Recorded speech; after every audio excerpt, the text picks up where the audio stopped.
Meet Daniel. Daniel is 34 years old. He makes $67,000 a year. He has a budget. He tracks his spending. He pays more than the minimum payment on his credit card almost every single month. He does not gamble. He does not have expensive addictions. He is not irresponsible. And yet, Daniel has carried a credit card balance for 9 consecutive years. 9 years of trying. 9 years of progress that somehow never arrives. 9 years of watching the number go down slightly, then creep back up, then go down again, then creep back up again. Daniel thinks he has a discipline problem. He does not. Daniel has a design problem, and the design was built specifically for him. Here is what the financial industry will never put in a commercial. The modern banking system was not designed to help you get out of debt. It was designed to keep you in it, not through illegal activity, not through outright fraud, through psychology, through behavioral science so sophisticated that the people deploying it have studied your decision-making patterns more carefully than you ever have. They know exactly when you are most likely to spend. They know exactly what language makes you feel safe while you are doing damage to your financial future. They know exactly how to make a trap feel like a reward. By the end of this video, you will never look at your bank statement the same way again. You are going to learn the exact psychological mechanisms banks use to keep borrowers locked in debt cycles. The real cost of those mechanisms in dollars you can calculate, and the specific countermoves that break the system. This is not about blaming yourself for being in debt. This is about understanding that the game was designed for you to lose, and then to deciding you are done playing by their rules. Before we get into the tricks, you need to understand the scale of what we are talking about. According to Federal Reserve data, total U.S. credit card debt reached $1.21 trillion in 2024. The average American household carrying a balance owes approximately $10,479 on credit cards alone. According to a 2025 Bankrate survey, 47% of credit card holders carry a balance from month to month. That is nearly half of all cardholders paying interest every single month. The credit card industry collected approximately $130 billion in interest and fee revenue in 2024. $130 billion. That is not profit from selling a product. That is profit extracted directly from people who borrowed money and could not escape the cycle fast enough. That money did not appear out of nowhere. It came from Daniel. It came from millions of people doing everything they thought was right. And the reason they could not get out has almost nothing to do with income or intelligence. It has everything to do with the psychological architecture built around every credit product they ever touched. Let us start at the beginning. The origin of the trap. The modern credit card industry did not stumble accidentally into behavioral manipulation. It evolved deliberately into it. In the 1970s and 1980s, as consumer credit expanded rapidly, banks discovered something important. The biggest risk to their interest income was not default. Default was manageable. The biggest risk was payoff. A customer who paid their balance in full every month generated almost no interest revenue. A customer who carried a balance indefinitely was extraordinarily profitable. So, the industry began funding research. Lots of it. Behavioral economists, consumer psychologists, and decision scientists were hired specifically to answer one question. What makes people borrow more and pay back less? The answers they found became the architecture of every credit product you have ever been handed. The tricks are not random. They are the output of decades of science aimed at one outcome: keeping you in debt long enough to extract maximum profit before you figure out what is happening.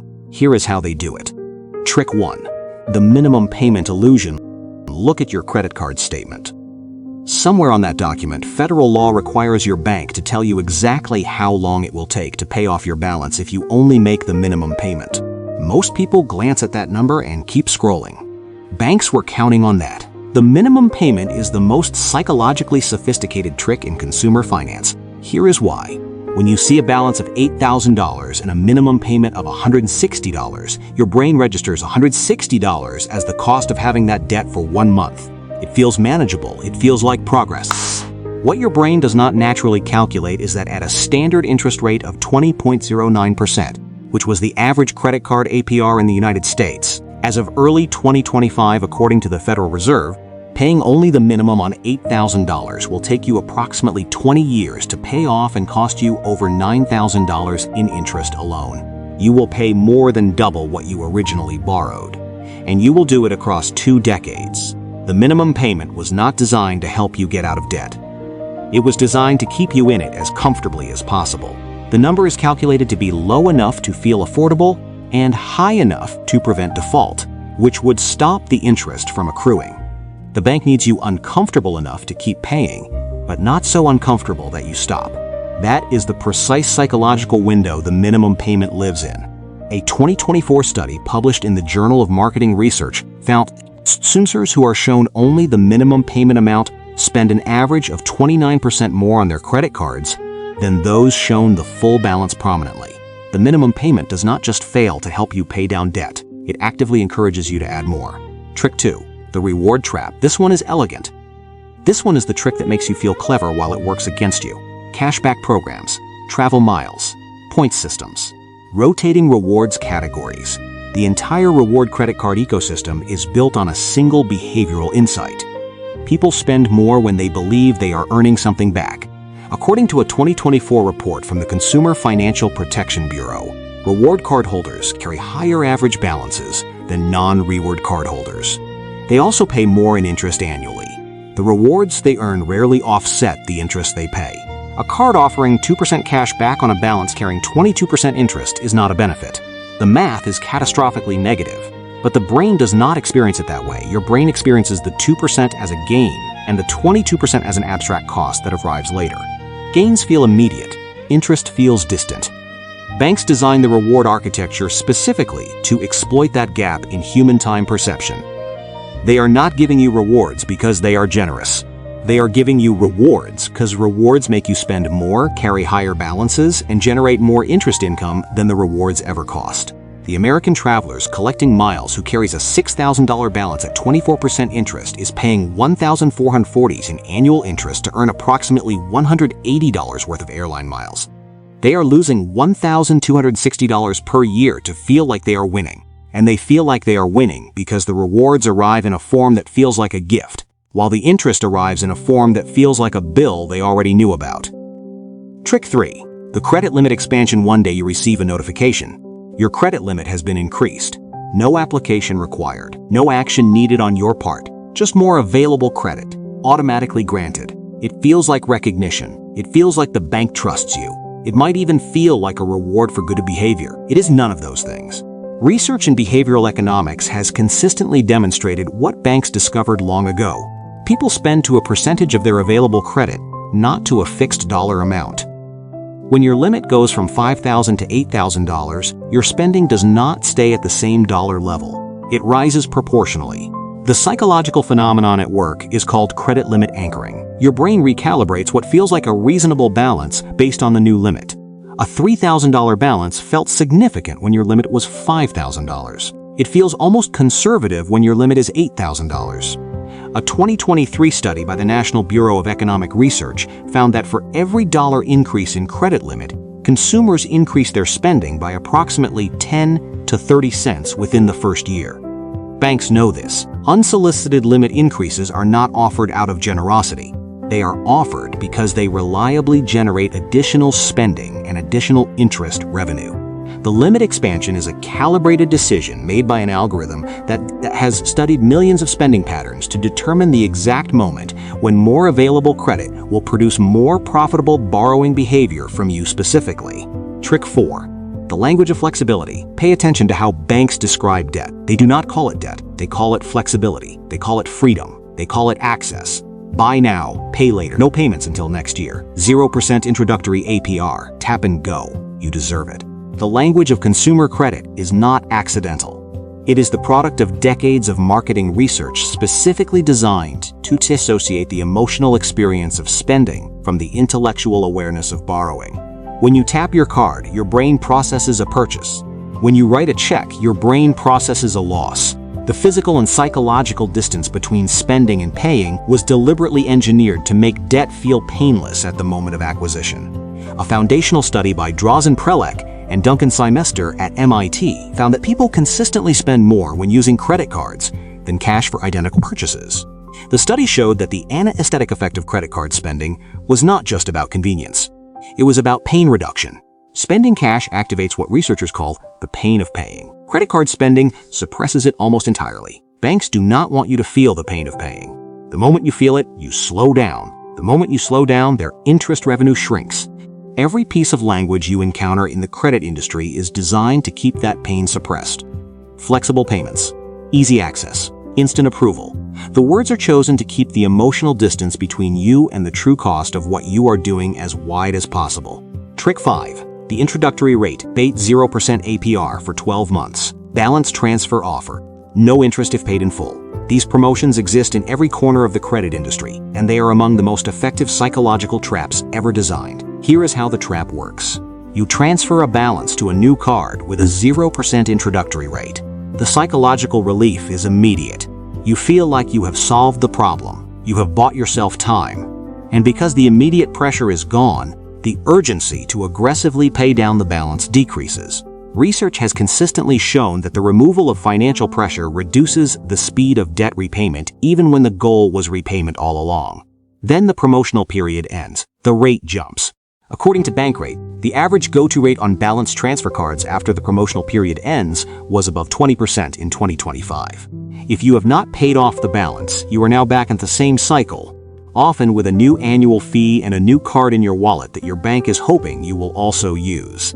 According to a 2024 LendingTree analysis, approximately 40% of people who open balance transfer cards to pay off debt still carry a balance when the promotional period expires.